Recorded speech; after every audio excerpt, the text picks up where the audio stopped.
ஏதோ ஒரு case study ஒரு சுருக்கமாக சொல்லணும்னு விருப்பப்பட்டாங்க. ஸ்டாலின் குணசேகரன் நிறைவாக ஸ்டாலின்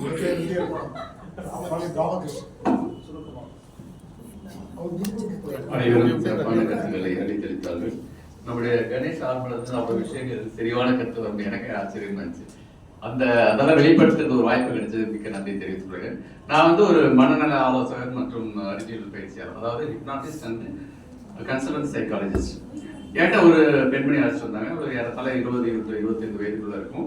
அவங்க வந்து மனச்சோர்வு என்ற டிப்ரெஷனால பாதிக்கப்பட்டிருக்காங்க. விஷயம் என்னன்னா, என்ன காரணம்னு கவுன்சிலிங் பண்ணும்போது தான் தெரிஞ்சு, அதாவது அந்த பெண்ணுக்கு வந்து நான் நிறைய பாவம் பண்ணிட்டேன், தப்பு பண்ணிட்டேன் அப்படின்னாங்க. என்னன்னு கேட்டப்ப, ஒரு ஆணை பத்தி, ஒரு கூட படிக்கிற பையனை பத்தி, அவங்களை பத்தி தப்பான எனக்கு நிறைய வருது, அதனால நிறைய நான் பாவம் பண்ணிட்டேன், அந்த பாவம் தான் எனக்கு பிரச்சனை அப்படின்னு சொல்லிட்டு இருந்தாங்க. என்ன பிரச்சனைன்னா, அவங்க அப்பா அம்மா முற்போக்கு சிந்தனை உள்ளவங்க.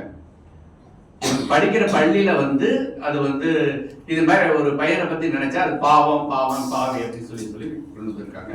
இப்ப என்னன்னா, இப்ப இதனால இந்த மாதிரி பாதிக்கப்பட்டாங்க. என்னன்னு தெரியாத அளவுக்கு அவங்க தான் தவறு செய்தோமா இல்லையாங்கிறத விட பாவிங்கிற மனதில் பதிய வச்சுக்கிட்டாங்க. ஸோ அந்த ஒரு டிப்ரெஷன் கொண்டு போனதுக்கு அந்த அம்மையார் சொன்ன மாதிரி பாலியல் கல்வி வந்து நம்ம பெற்றோர்கள் வந்து பிள்ளைகளுக்கு சரியான முறையில் எடுத்து சொல்றது கிடையாது. பள்ளிகளையும் தவறான விதத்துல கொண்டு போறாங்க. அது ஒண்ணு. இரண்டாவது செய்தி என்னன்னா, ஒரு கேஸ் ஸ்டடி தான் சொல்றாங்க. ஒரு கேஸ் ஸ்டடி இது ஒரு கவிஞரோட கருத்தை மட்டும் பதிவு செஞ்சிருக்கேன். ஒரே ஒரு நிமிஷம் தான். அது ஒரு கவிஞன் வந்து ஒரு ஊர் எல்லையில பயணம் செய்து கொண்டிருக்காங்க. அப்ப அந்த ஏரிக்கரையில ஒரு பெண் வந்து நிர்வாணமா குளித்து கொண்டிருக்கிறார்கள். அப்ப இதை பார்த்ததுக்கு அப்புறம் அவன் கேட்கறான், ஏமா இது மாதிரி நிர்வாணமா குளிக்கிறியே, அது தவறு இல்லையா அப்படின்னு சொல்லி. ஏன் தவறுன்னு அந்த மாதிரி கேட்குது. உடனே அவர் என்ன சொல்றாரு, என்னுடைய மனது வந்து பாதிக்கப்படுது நிர்வாணமா பார்த்தாங்க அப்படின்னு சொல்லிடுறாரு.